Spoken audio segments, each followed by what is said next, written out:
बिस्मिल्लाहिर्रहमानिर्रहीम। अस्सलाम वालेकुम स्टूडेंट्स। उम्मीद करती हूँ कि आप लोग सब खैरियत से होंगे इंशाल्लाह।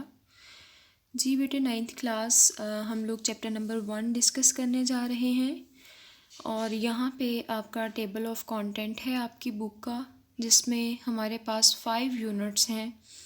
फर्स्ट वन हमारे पास है प्रॉब्लम सॉल्विंग, सेकंड वन हमारे पास है बाइनरी सिस्टम, थर्ड वन हमारे पास है नेटवर्क्स, फोर्थ वन है data and privacy and fifth one है हमारे पास डिज़ाइनिंग अ वेबसाइट।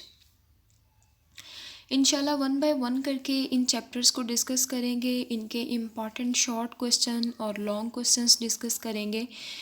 आज का हमारा जो टॉपिक है बेसिकली वो हमारा फर्स्ट चैप्टर में से प्रॉब्लम सॉल्विंग जो हमारा चैप्टर है उसका फर्स्ट पॉइंट है बेसिकली।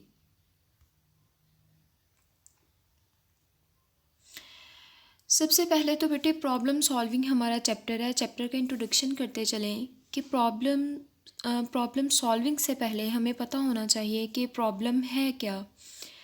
जितने भी हमारे प्रोग्राम्स के अंदर जितने भी प्रॉब्लम्स होते हैं, फॉर एग्ज़ाम्पल हमारी रियल लाइफ में भी आप लोग देख सकते हैं, कोई भी मसला हमारे पास, any complexity, any situations that can be tackled, कोई भी हमारे पास सिचुएशन हो सकती है। सो प्रॉब्लम को उसका सॉल्यूशन फाइंड करना, उसे हम कहते हैं प्रॉब्लम सॉल्विंग। सबसे पहले प्रॉब्लम को आइडेंटिफाई करना और फिर उस प्रॉब्लम को रिजॉल्व कर देना, इसे हम कहते हैं बेटे problem solving.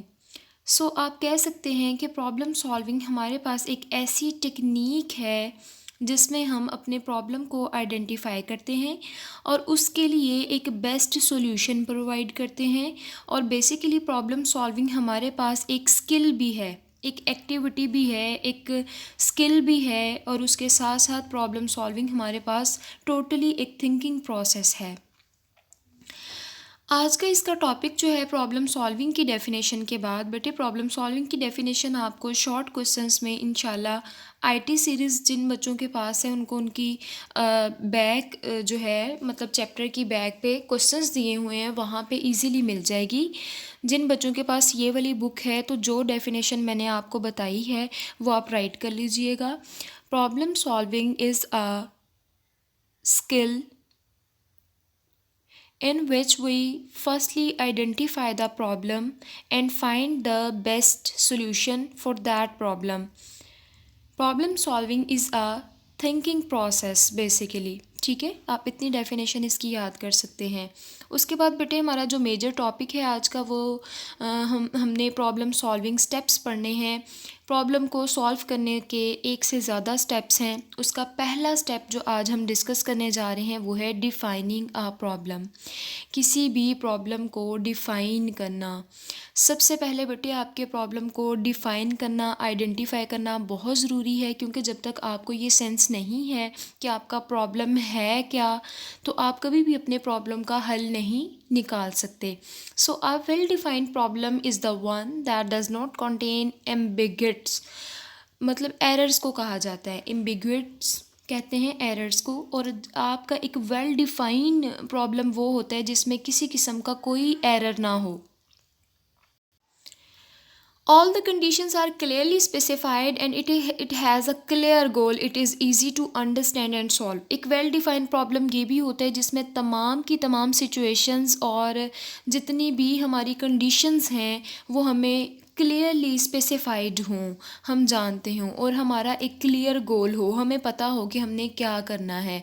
It is easy to understand and solve, इसको समझना आसान हो, इसको हल करना आसान हो। बेटे प्रॉब्लम का ये मतलब नहीं है कि आपको कोई प्रॉब्लम ही आता है। प्रॉब्लम का ये भी मतलब है कि अगर आपने कोई चीज़ बनानी है, जैसे देखें ना हमने एंड्रॉयड बनाना है, मोबाइल फ़ोन बनाना है, ये भी एक प्रॉब्लम है, ये भी एक प्रॉब्लम स्टेटमेंट है। ठीक है, जब तक हम इसको भी आइडेंटिफाई नहीं करेंगे तो हम काम नहीं कर सकते। रियल लाइफ में देखें हमने बिल्डिंग बनानी है तो बिल्डिंग बनाने के लिए भी ये एक प्रॉब्लम स्टेटमेंट है ना, ये हमारा एक मसला है कि हमने एक बिल्डिंग बनानी है, उसको बगैर आइडेंटिफिकेशन डिफ़ाइन किए या हमें उसकी कंडीशंस टर्म्स क्लियरली स्पेसिफाइड ना हो कि हमने क्या चीज़ कहाँ पे बनानी है, तो ये हमारे लिए एक प्रॉब्लम स्टेटमेंट है। So given a problem statement, first we need to see whether the problem is defined well or not. सबसे पहले बेटे हमें ये देखना होता है कि हमारा जो गिवन प्रॉब्लम है वो आइडेंटिफाई है, वो डिफाइंड है या नहीं। If the problem is not defined well, then we can use one of the following strategies to define the problem. बेटे अगर हमारा प्रॉब्लम आइडेंटिफाई नहीं होता, डिफाइन नहीं होता अच्छे से, तो उसके लिए हमें कुछ बैकग्राउंड स्ट्रेटजीज़ यूज़ करनी पड़ती हैं, जिसमें हमारे पास 3 स्ट्रेटजीज़ हैं। फर्स्ट ऑफ ऑल है गेन बैकग्राउंड नॉलेज। हमें एक नॉलेज चाहिए, हमें सिचुएशन की बिहाइंड जो सिचुएशंस हैं या फिर हमें प्रॉब्लम के बिहाइंड जो कंडीशंस हैं उनका नॉलेज चाहिए। जैसे we try to know the situations and circumstances in which the problem is happening, in this way we can identify the given state.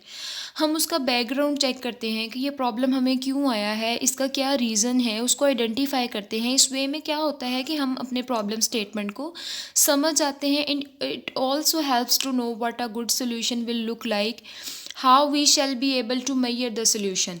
और इस वे में क्या होता है, इन सर्कमस्टेंसेज इन कंडीशंस को देखते हुए हमें ये पता चल जाता है कि हमारा प्रॉब्लम कैसा है और उसका जो सोल्यूशन है वो कैसा होना चाहिए।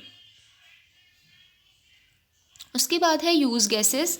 हम गैस लगाते हैं। वैसे भी बेटे हमें कोई प्रॉब्लम आ जाता है तो हम ये स्ट्रेटजी अडॉप्ट करते हैं, हम गैस लगाते हैं। We try to guess the unknown information through appropriate guesses. These guesses may be basis upon our past experiences.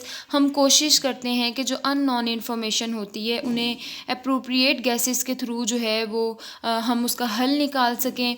और इन guesses का हम पास्ट में हमारा एक्सपीरियंस हो चुका होता है और उन guesses की बेस पे हम अपना कोई न्यू जो प्रॉब्लम है वो आइडेंटिफाई करते हैं।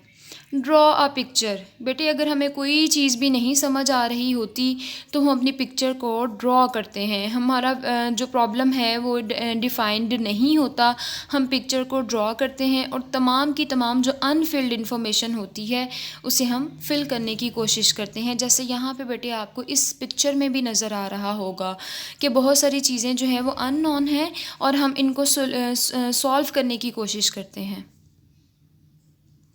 सो बेटे ये जो हमारा टॉपिक था आज का, डिफ़ाइनिंग अ प्रॉब्लम, तो इसमें हम अपने प्रॉब्लम को आइडेंटिफाई करते हैं, डिफ़ाइन करते हैं।